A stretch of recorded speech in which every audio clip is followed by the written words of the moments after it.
বাংলাদেশের মতো সিস্টেম থাকতো যে মালয়েশিয়া যে আমরা হাট বাজার গরু নিয়ে বিক্রি করুম, তো আমার গরু সব থাকলো না, সব গেল গান। মালয়েশিয়ায় পবিত্র ঈদুল আজহা উদযাপিত হবে আগামী সোমবার। বিশ্বের বিভিন্ন দেশে কোরবানির পশু বেচাকেনার ব্যস্ততা চললেও ভিন্ন চিত্র মালয়েশিয়ায়। দেশটির কোনো অলিগলিতে বসেনি পশুর হাট।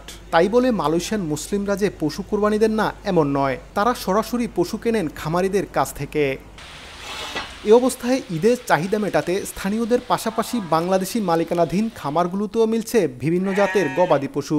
দেশটিতে বসবাসরত বাংলাদেশিরাও এসব খামার থেকে পশু কিনে কোরবানির প্রস্তুতি নিচ্ছেন। ব্রাহ্মণ আছে, অস্ট্রেলিয়া আছে, তো এই মিললে আমার 300 গরু আছে। তো আমরা বর্তমানে যে ঈদের উপলক্ষে যে গরুগুলো উঠাইছি এখানে, এই গরুগুলা মনে করেন এই দেশের লোকেরা আইসা চয়েস করে গরু কিনে। বাংলাদেশের মতো সিস্টেম থাকতো যে মালয়েশিয়া যে আমরা হাট বাজার গরু নিয়ে বিক্রি করুম, তো আমার গরু সব থাকলো না, সব গেল গানে। যে এই গরুগুলো বিক্রি হচ্ছে ঈদে, আলহামদুলিল্লাহ যথেষ্ট প্রফিট হয়েছে আমাদের। মালয়েশিয়ায় ব্যক্তিগত উদ্যোগের পাশাপাশি মসজিদ ভিত্তিক পশু কোরবানিও প্রচলিত। মোহাম্মদ আব্দুল কাদের, সময় সংবাদ, মালয়েশিয়া।